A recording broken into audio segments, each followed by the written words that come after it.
नमस्कार। आज हम कंप्यूटिंग के भविष्य को समझने की कोशिश करेंगे और देखेंगे कि अब आगे क्या होने वाला है।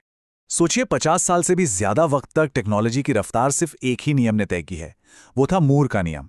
सीधा सा मतलब हर 2 साल में कंप्यूटर चिप्स की पावर दोगुनी हो जाती थी। लेकिन अब वो दौर खत्म हो गया है। इसके खत्म होने से एक बहुत बड़ा खालीपन आ गया है और अब टेक्नोलॉजी के अगले दौर को लिखने के लिए एक जबरदस्त रेस शुरू हो गई है। तो चलिए सबसे पहले और शायद सबसे अनोखे दावेदार से मिलते हैं, क्वांटम कंप्यूटिंग। हमारे आज के कंप्यूटर बिट्स पे चलते हैं जो या तो 0 होते हैं या 1। लेकिन क्वांटम कंप्यूटर्स इस्तेमाल करते हैं क्यूबिट्स का। और ये क्यूबिट्स एक ही समय में 0, 1 या दोनों हो सकते हैं। यही वो चीज़ है जो इन्हें अविश्वसनीय प्रोसेसिंग पावर देती है।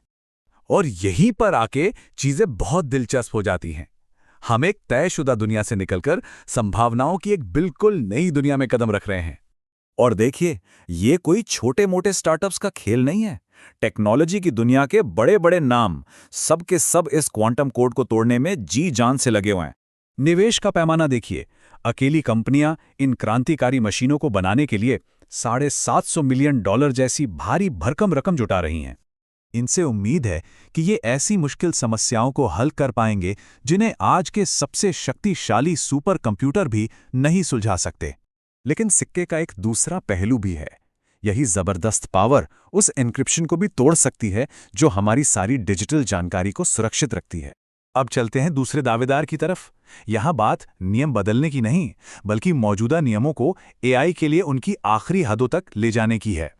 जैसा कि इस चार्ट में साफ दिख रहा है, एआई के लिए खास कंप्यूटिंग की मांग आसमान छू रही है। ये मार्केट हर साल 21% की अविश्वसनीय रफ्तार से बढ़ रहा है। और यहाँ जो आंकड़े हैं वो तो सच में हैरान करने वाले हैं।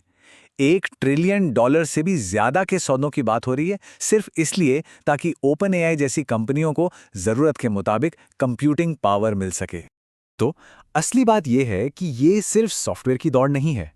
इसके साथ साथ एक और रेस चल रही है उन असली फिजिकल दिमागों को बनाने की जिन पर ये एआई मॉडल चलेंगे। हमारा तीसरा दावेदार तो एक बिल्कुल ही अलग रास्ता अपनाता है। ये प्रेरणा के लिए फिजिक्स या साइंस की तरफ नहीं, बल्कि सीधे बायोलॉजी की तरफ देखता है। इसे कहते हैं न्यूरोमॉर्फिक कंप्यूटिंग।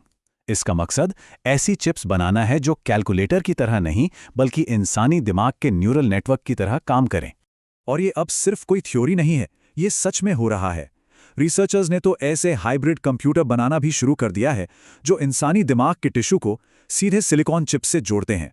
अब देखते हैं कि यह सब कैसे एक ग्लोबल मुकाबले में बदल रहा है, क्योंकि यह सिर्फ कंपनियों की रेस नहीं है, ये एक जियोपॉलिटिकल रेस भी है।